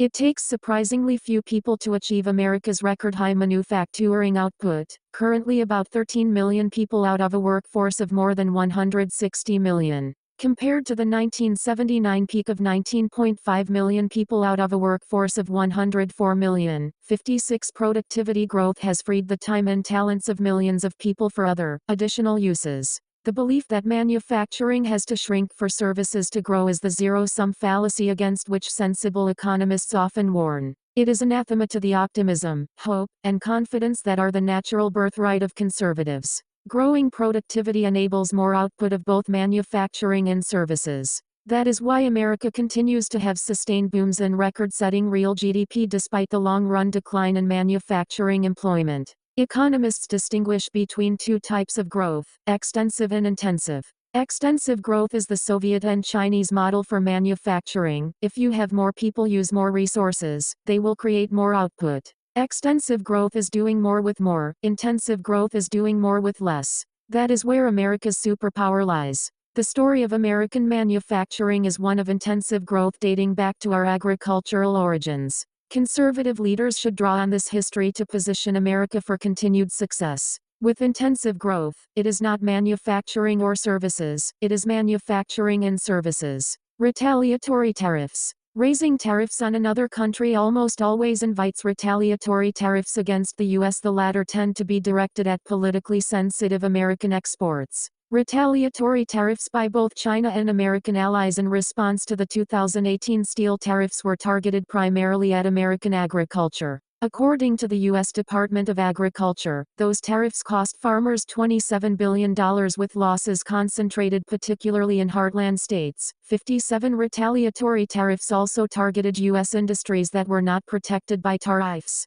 Many imports become inputs into U.S. manufacturing. The motorcycle maker Harley-Davidson was already facing higher production costs as domestic steel producers raised their prices to accommodate the new steel tariff. A retaliatory tariff on its motorcycles imposed by the European Union further raised its prices and hurt its export business. Harm to such innocent bystanders was another unintended, though foreseen, consequence. 804, Mandate for Leadership, the Conservative Promise. Chart inserted titled Total U.S. Industrial Production. Federal Reserve research shows that the tariffs have cost about 75,000 manufacturing jobs while creating only about 1,000 jobs in the steel industry, not including the effects of the retaliatory tariffs described above. 58 higher steel prices added an average of $250 to the price of new cars. And larger trucks, the vehicle of choice in rural America, were hit even more dramatically. 59 Trade is generally a win-win for both participants. Tariffs are a lose-lose-lose game, with the tariff raiser losing affordable goods, the tariff target losing exports, and the tariff raiser losing again from retaliatory tariffs. Tariffs also have an additional overlooked hidden cost. Companies redirect resources to dodge tariffs by redesigning products, switching to more expensive suppliers, using lower quality materials, and lobbying. This might be good for lawyers, but it is bad for the economy. These resources could have been used instead to make a better product more cheaply. Heritage.org source, Federal Reserve Bank of St. Louis, Industrial Production, Total Index, https://fred.stlauisft.org/series/INDPRO. Accessed March 2, 2023. Index 2017 equals 100. Chart 2 Total U.S. Industrial Production 0 20 40 60 80 100 100 20 19 20 19 30 19 40 19 50 19 60 19 70 19 80 19 90 2000 2010 2020 805. Trade conservatives warned against retaliation from the beginning. It was exactly what happened after the 1930 Smoot-Hawley tariffs that worsened the Great Depression. 60. Undoing the normalization of protectionism. Inertia is one of the strongest forces in politics. Radical new policies can become the new normal very quickly and are extremely difficult to unwind if they backfire. This happened with the Trump administration's progressive turn on protectionism. The Biden administration quickly undid the Trump administration's conservative regulatory reforms but left its progressive, self-defeating trade policies in place, in many cases even strengthening them. 2 presidential administrations is a long time in politics, and the next conservative administration will have a tough time getting tariff relief past a bureaucracy that dislikes change and special interests that will fight hard to preserve their special privileges. But given the stakes for future American prosperity, it will be worth it. Dealing with disruption. It is true that trade is disruptive. Though its long-run effect on employment is approximately zero, in the short run it can cost jobs and even depopulate towns. 61. America's resilience depends on its ability to adjust. But successful and timely adaptation is generally spontaneous in nature, the work of human action but not human design. Planned adjustment by governments has a much poorer track record. Context is also important to adjustment efforts. Technological change costs approximately 6 times more jobs as does trade, though, again, only in the short run. 62. Any argument made against trade's disruptive effects applies even more strongly to technological change. Yet no one seriously argues for reversing the dramatic changes the internet has wrought. More than 11 million American jobs turnover through hirings, firings, retirements, layoffs, and resignations every month. 63. And nearly 85% of all jobs turnover in the course of a year. Yet America has suffered only 4 bouts of double-digit unemployment during the past century. 2 of them, the Great Depression and the come down from the 1970s stagflation, were due to monetary mismanagement, not trade. 64. The third, the Great Recession, was due to a financial crisis worsened by monetary mismanagement, not trade. 65. The fourth was due to COVID-19 lockdowns, not trade. 66. Using trade restrictions to slow this churn is a mistake for 2 reasons. 1. Trade is at best a minor contributor to job churn compared to other factors like technology, changing consumer tastes, inflation, and business cycles, and 2. Churn is evidence of a healthy economy. Agricultural economies have low job churn and low living standards. When people see better opportunities, they should be allowed to pursue them. To do otherwise slows economic growth, harms individual dignity, removes 806 mandate for leadership, the conservative promise humanity from our policies, and can contribute to societal ills like depression, addiction, and isolation. Trade adjustment could be made easier by regulatory reforms to remove its attendant friction. These include less restrictive zoning and permit rules, occupational licensing reform, automatic sunsets for new regulations, and a presidentially appointed Regulatory Reduction Commission that would examine the Code of Federal Regulations each year and send repeal packages to Congress that include old, obsolete, redundant, and harmful regulations. 67. People who need help should be able to get it. Progressive trade policies help only special interests while harming the very people they are supposedly intended to help. Trade adjustment assistance. Trade adjustment assistance is a popular policy for aiding displaced workers. Though flawed, it is a bargaining tool that can potentially help to get sound trade policy adopted. A conservative administration should approach trade adjustment assistance with caution and use it as a last resort political bargaining tool and not as a first resort policy. Funding for job training programs and the like will typically find its way to labor union slush funds, left-leaning nonprofits, and other progressive causes that will not necessarily help displaced workers. A better approach to trade adjustment assistance, if it must be expanded, is direct cash transfers. Not only would this prevent progressive hijacking of programs and their funding, but cash is the most flexible type of aid. It treats people as adults and lets them make their own choices about their next steps. Major life decisions should be made by individuals for themselves, not for them in Washington. Trade adjustment assistance should treat workers who lose their jobs to international trade the same as workers who lose their jobs for any other reason are treated.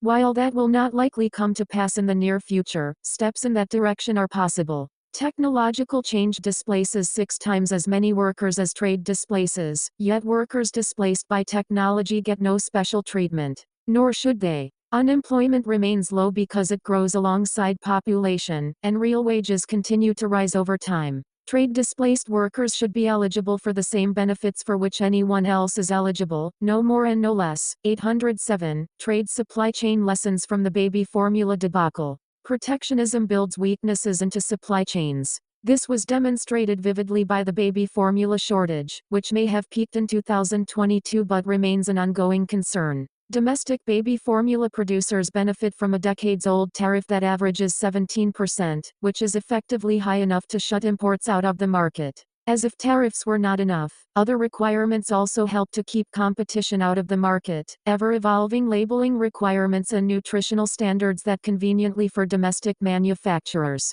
are always just slightly different from international standards. As a result, before the formula shortage in 2022, approximately 98% of the country's baby formula was produced domestically. With foreign competition out of the way, other government policies helped to concentrate almost the entire domestic formula industry into 4 firms. Roughly 40% of baby formula purchases are made by state-level food assistance programs, which typically do not let families choose their own formula brands. Instead, they must buy from a single producer, which guarantees producers large market shares in states where they win contracts. This situation gives incumbent producers a cozy existence but puts consumers at risk. Like all protectionist policies, the benefits are concentrated in the hands of a few producers while the costs and risks are widely distributed. With so many eggs in so few baskets, whenever something goes wrong, which is inevitable even when nobody is at fault, families find themselves scrambling. That happened early in 2022 when contamination entered a Michigan facility that makes about 40% of America's baby formula.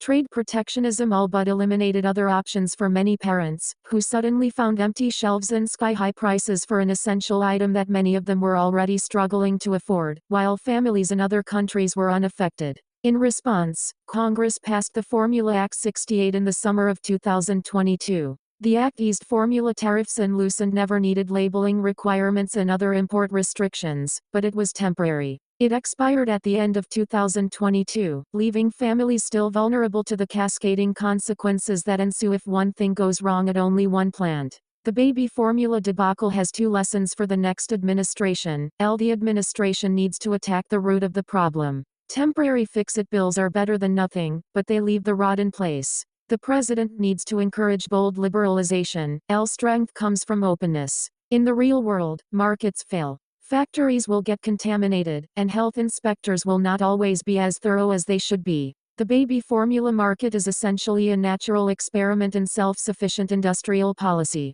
When something went wrong, that single, 808, mandate for leadership, the conservative promise failure point crashed the whole system. It should not be that way, and the next president can change it.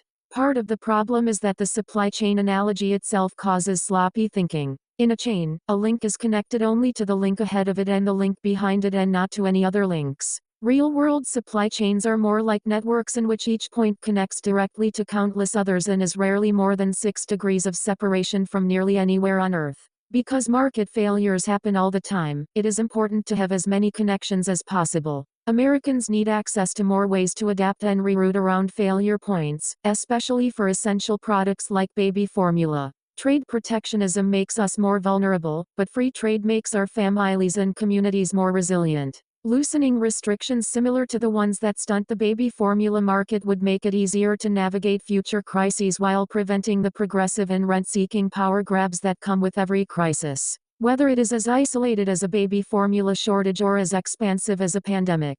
Mutual recognition. A simple way to reduce friction in supply networks is mutual recognition of other industrialized countries' regulatory standards. This can be done either in a larger trade agreement or independently. For baby formula, this would mean allowing in brands that meet European Union standards even if they do not meet Food and Drug Administration (FDA) labeling requirements. Infants' nutritional needs do not change across borders. If a formula is deemed healthy for European babies, then it is also healthy for American babies. The reverse is equally true. Mutual recognition could help to open new markets for American producers and countless industries and give American consumers access to countless new products on more competitive terms. For example, U.S. regulations require washing machine power cords to be at least 6 feet long, while the UK requires them to be at least 2 meters. 69 The difference, about 6 inches, affects neither safety nor performance. But it does keep American-made washing machines out of an important foreign market. A mutual recognition policy would circumvent the problem. Given the recent interest in increased antitrust enforcement, conservatives should embrace policies like mutual recognition that have the double benefit of increasing market competition while decreasing government's regulatory footprint. The U.S. should enact mutual recognition agreements for a wide variety of goods with the United Kingdom, European Union, Japan, South Korea, Australia, and other governments with high standards comparable to our own. This would have especially large benefits for pharmaceuticals, because America's FDA drug approval process is both slower and more expensive than those of other countries without being any safer. Americans would gain access to more and lower-cost medical, 809, trade treatments, and American pharmaceutical companies could defray development costs and innovate faster by gaining access to more markets, all while cutting prices. The Jones Act. The Jones Act, Merchant Marine Act of 1920, 70 requires that ships traveling between U.S. ports must be U.S. built, U.S. owned, and U.S. crewed. In practice, this is an America Last policy that has decimated the American maritime industry. 71 Because of Jones Act regulations, American-built ships cost 3 to 4 times more to build than foreign-built ships cost. As a result, the entire Jones Act fleet is down to just 92 ships, many of which are old and obsolete. In fact, Jones Act-compliant shipping is so expensive that it is often cheaper for East Coast ports to import oil from Vladimir Putin's Russia than it is to send it up the coast from Houston or New Orleans. The national security. To say nothing of energy security implications of reliance on Russia for oil and gas are obvious. The Jones Act's original national security justifications are just as dubious. The Act's goal was to guarantee a sizable fleet of American ships that could be pressed into war service if needed. Aircraft carriers and other post-1920 naval innovations have made this argument obsolete. An $800 billion defense budget has plenty of room to maintain a navy to defend American security interests around the world. The U.S. Navy would likely prefer not to use Jones Act ships anyway, because they tend to be older and in poorer condition than its own ships or similar foreign-made but domestically owned commercial ships that could also be pressed into service. As with many other industries, U.S. shipbuilding could be the envy of the world if it could operate in a free market, but the maritime lobby prefers a quiet, cozy existence on the dole even as it harms American consumers and national security. The next conservative administration should unleash American potential by unilaterally enacting Jones Act exemptions wherever allowed, as currently happens most years during hurricane season, and working with Congress to repeal the Jones Act. Trade and inflation. The post-COVID inflation spike may be over long before the next administration takes office, but keeping it under control should remain a high priority. Free traders should not oversell their case by saying that liberalization would solve inflation. Inflation is predominantly a monetary phenomenon, not a trade phenomenon, but tariff relief can help at the margin by immediately lowering prices on tariff goods and slightly boosting long-term growth. 72 While this would not affect the money supply, which is inflation's key variable, even rolling back the tariffs enacted since 2017 would likely have a positive effect on the consumer price index. The easiest way to curb inflation, or to create it, is for the Federal Reserve to work the monetary side of the equation, but the real output side has a similar effect on prices. Lifting trade barriers is one way to boost output. It also has the added benefit of requiring no additional spending. At the very least, this can make the Federal Reserve's job easier as the spending excesses of Congress and President Biden continue unabated in the coming years. 810. Mandate for leadership. The conservative promise it is important not to oversell trade's inflation benefits as a cure-all, but at the margin, it can help. The next administration should keep this in mind as it tries to cope with this politically volatile issue. Trade and foreign policy. We have seen how trade liberalization would boost the domestic economy and make American businesses more competitive, but conservative trade policies also benefit America's foreign policy interests. Policymakers should therefore, L. negotiate multilateral and bilateral trade agreements, L. reform the World Trade Organization. Or build a successor organization with membership limited to liberal democracies. L. Repeal the Jones Act to replace Russian energy imports with domestic production. L. Develop a multifaceted, long-term China policy that takes seriously America's biggest foreign policy threat and deals with it on several fronts. National security. The most persuasive arguments against a market-oriented trade policy come from another national objective: national security. Protectionism and similar progressive policies tend to weaken American security, but trade creates peace. The more countries trade, the less likely they are to fight one another and the more robust their supply networks will be. Going to war with customers is bad for business. Without a strong economic interest in continued U.S. investment and exports, for example, China's behavior would likely become increasingly less predictable and more dangerous. Anyone who thinks Chinese Communist Party (CCP) General Secretary Xi Jinping and the government in Beijing are bad actors now, which they are, should consider what would happen if the Chinese convinced liberal countries like the United States to decouple from them, leaving them free to pursue whatever policies they wish without the significant counterweight that America can provide. That is one reason for Xi Jinping's emphasis on centralization and self-sufficiency. He does not like international pressure about his government's human rights violations and bad faith trading policies, and decoupling from trading partners like America is one way to avoid that pressure. A less constrained China would be poorer but much more unstable and dangerous to its neighbors and to America than it would be if it still had to engage regularly with the rest of the world. Trade Promotion Authority. Trade agreements can take years to negotiate. One way to accelerate the process is for Congress to grant the President Trade Promotion Authority, TPA. It was first granted under the 1974 Trade Act, which, 811, trade contains the sections 201 and 301 tariff delegations. TPA, then called Fast Track, has aided several trade agreements, including NAFTA and the USMCA, which took effect in 2020. TPA has lapsed before during slow periods in trade policy, most recently in July 2021, and remains lapsed today. The President should work with Congress to renew TPA to rationalize negotiations for upcoming trade agreements with the United Kingdom, the European Union, and others. Both supporters and critics have questions regarding TPA's implications for the constitutional separation of powers, and policymakers should take those questions seriously. As things currently stand, Congress has some oversight powers over the President's negotiations under TPA, but they are limited.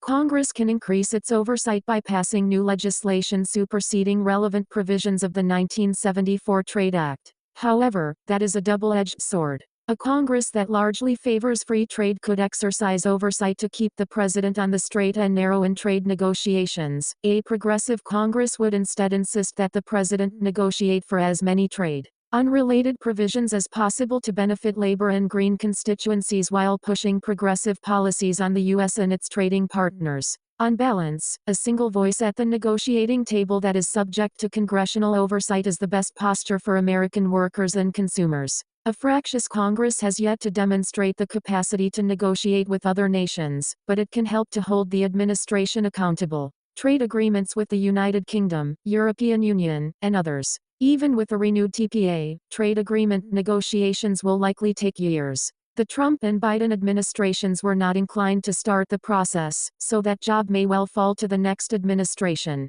In that sense, the delays may end up being worth it. If there is one lodestar to follow, it is to restrict these agreements to trade issues only. Ever since NAFTA, trade-unrelated provisions have taken on a greater role in trade agreements. These create sticking points and are routinely hijacked by rent-seeking special interests and progressive ideologues who demand subsidies, carve-outs, and economically distorting labor and environmental standards that have nothing to do with trade. If governments are to negotiate these issues, they should do so in separate agreements so they do not torpedo efforts to liberalize and engage with allies. Trade agreements should lighten burdens, not create new ones by attempting to address non-trade issues. Policy leaders in the United States and the United Kingdom, including experts from the Heritage Foundation and the Competitive Enterprise Institute, have prepared a model trade agreement along these lines, 73 along with TPA renewal. This would greatly reduce negotiating costs. This template is also readily adaptable for agreements with Europe and any other allies that are willing to. 812. Mandate for leadership. The conservative promise liberalize their economies and build a stronger alliance with America.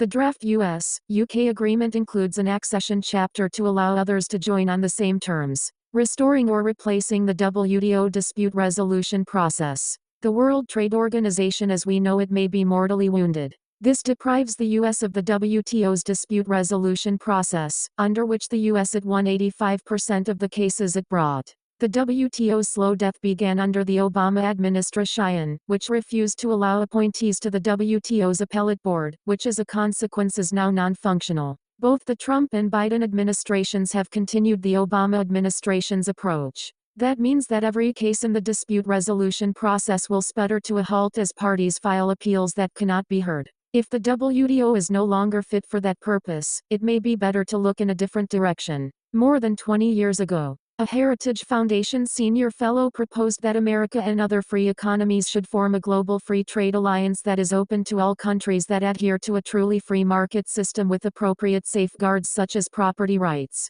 lack of corruption, and enforcement of contracts. 74 Alongside a general agreement on low to zero tariffs, the alliance would move to reduce the effect of non-tariff barriers such as the previously noted baby formula ingredient and labeling barriers, by basing trade around the principle of mutual recognition. Such an alliance could be started by a trade agreement between the United States and, for example, the United Kingdom with an accession chapter allowing others to join if they meet the criteria. It would be essential for a global free trade alliance to avoid the WTO's most serious problem, the exemptions from its rules that are granted to developing countries. When China joined the WTO in 2001, it was granted developing nation status, which it continues to use to dodge rules that should apply to it. Other countries have used that status to delay needed reforms. Rule exemptions give some countries a perverse incentive to remain poor and autocratic.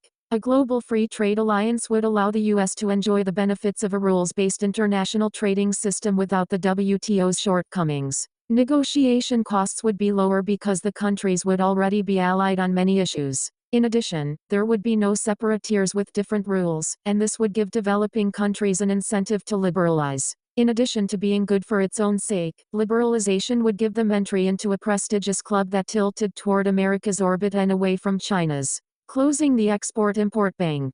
The Export-Import Bank, EXIM, is an unusually clear example of how vulnerable trade protectionism is to being hijacked by special interests. 75 in most years, about half of EXIM's business benefits a single company, Boeing. Their relationship is so cozy that EXIM's nickname around Washington is the Bank of Boeing. 813. Trade. Unlike most other agencies, EXIM has a charter that expires.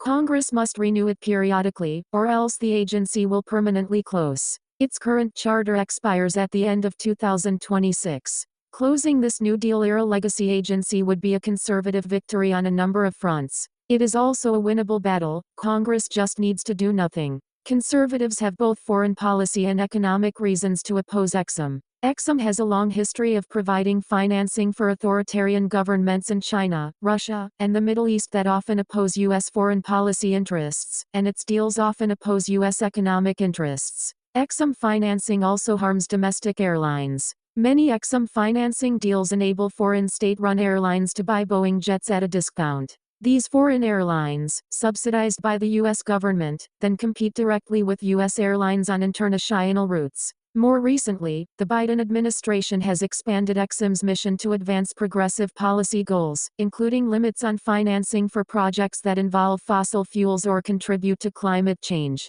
preferential treatment for renewable energy projects, and quotas for projects that benefit women-owned and minority-owned businesses. All of these could raise EXIM's default rates, putting taxpayer dollars at risk. The strongest argument in EXIM's favor is that it boosts U.S. exports by financing projects that would otherwise never receive financing. We now have evidence that this argument is false. EXIM does not finance additional exports. Instead, it largely substitutes for other forms of export financing that would occur anyway. EXIM's authorization lapsed in 2014 to 2015 because of conservative opposition to renewing its charter. During this lapse, EXIM maintained its existing portfolio but was unable to take on new business. Boeing reported no trouble finding alternative financing and even reported record profits during EXIM's lapse while working to fulfill a 7-year backlog of orders. 76 EXIM boasts an extremely low default rate. But that is because of selection bias. Exim overwhelmingly takes on low-risk projects that private banks would be happy to finance, although this admittedly could change somewhat with Exim's Biden-era mandates to finance climate and other policy-focused projects.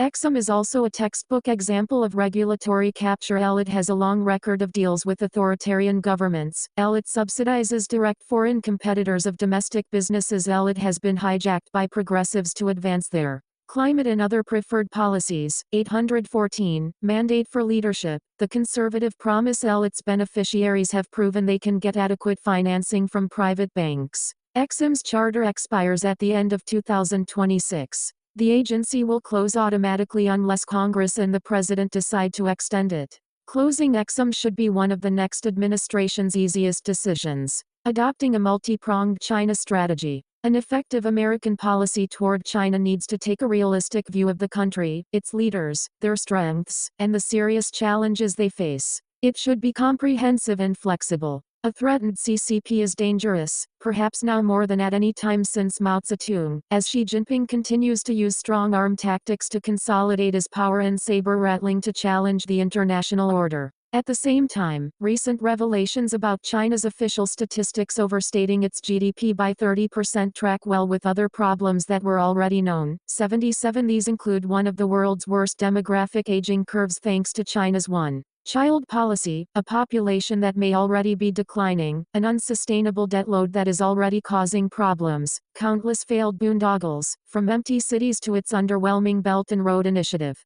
that are wasting significant resources, Xi Jinping's authoritarian turn, increasing state control of the economy, and a zero-COVID policy that has sabotaged the economy and driven away foreign investment. 78. America has its problems, but it is in better shape than China on nearly every measure, especially in the long run. While the facts on the ground should inoculate the next administration against the most strident China fear-mongering circulating in the media and in Washington, that does not mean that the government in Beijing is no threat to American interests. The question is, what should we do about it? A serious China policy will require American policymakers to integrate doctrines, institutional prerogatives, expertise, and realistic objectives. Traditional cabinet-level bureaucracies like those at the Departments of Defense, State, and Commerce will need to work together to pursue a comprehensive American strategy. Scores of incremental, narrowly targeted policies are necessary. They will not make for good sound bites on cable news, and many will operate slowly and out of sight from most news cycles even as progress is made.